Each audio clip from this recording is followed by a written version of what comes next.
mic on? Yeah? Okay, so I would like everybody in here to raise your right hand. Good. Okay, now I want those... No, keep them up, keep them up. Good. Now I want those who know somebody with dementia or somebody who has suffered from dementia to keep raising your right hand. Still a lot of hands up, as you guys can see. And that's not strange, because there are over 50 million people living with dementia in the world today. And every year, 10 million people develop dementia. That is one person every third second. But that's not all. As a result of our aging population, the number of people living with dementia is estimated to increase to over 150 million by 2050. That is 17 times the population here in Austria. In fact, when you reach ages of 85 to 90 years, 1 in 2 of you will develop dementia. Now try to visualize yourself with dementia. This is not working. Click. Okay. Yeah. Try to visualize yourself with dementia. All those 100 billion neurons that builds up your personality, your functions, your memories, will slowly decrease and die. Try to visualize yourself remembering something as simple as your loved one's name. If you don't have dementia, the thought will proceed to the memory of your loved one's name, and you will remember. But if you have dementia, the thought will be blocked by dementia pathology. And you will unfortunately not remember. This is not working. Yeah, okay. You see, when you become severely ill with dementia, you lose all your abilities, your personality, all your thoughts and memories, and all these precious moments. One could say that you will lose all that makes you, you.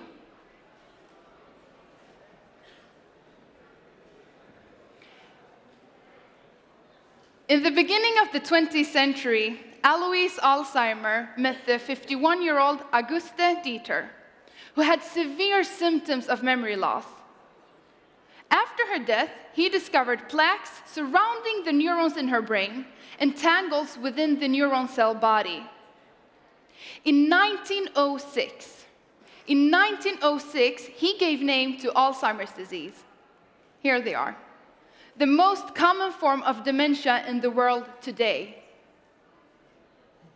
So here we are now, more than a century of research later, and we still don't know how to cure dementia.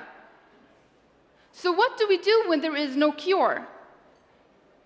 We have to prevent the disease, and that's exactly what my research focuses on. I'm a medical doctor and a doctoral student researching in neuroscience and dementia epidemiology. My research focuses on people, regular people, living in Gothenburg, Sweden. We meet them, interview them, examine them, and then follow them up with approximately 5 years intervals to investigate how dementia can be prevented. In my recent research, we followed 800 women from Gothenburg, Sweden, from 1968 until 2012. That is a total follow-up of 44 years. In 1968, the women were healthy and in their midlife, around 47 years of age.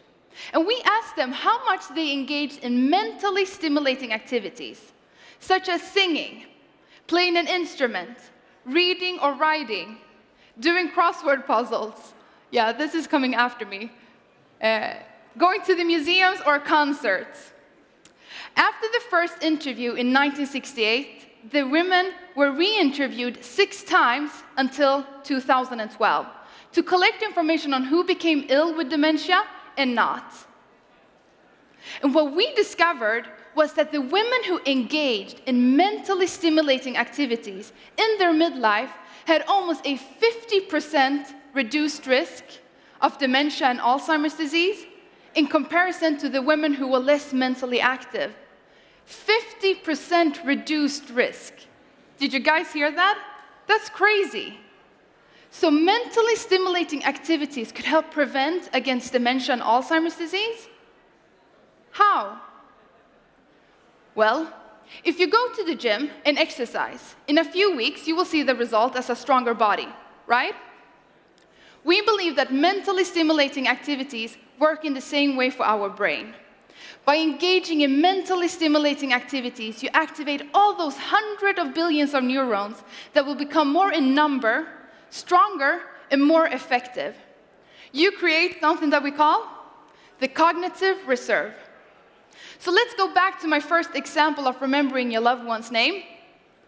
Even if the disease could be up there and destroying the way for the thought to proceed to the memory of your loved one's name, the cognitive reserve will contribute with a stronger brain, with further routes, clearer paths.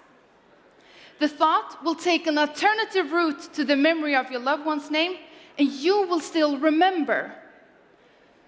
So by singing, playing an instrument, reading or writing, going to the museums, you increase your chances of maintaining a healthy mind, even if the disease could be up there and destroying. So, here we are now. More than a century of research has passed since Alois Alzheimer first discovered this horrible disease. We may not know how to cure dementia, but we know more on how to prevent it. So keep on having a mentally stimulating life to preserve a healthy mind and increase your chances of aging with all that is you preserved. And let the memory live again. Thank you.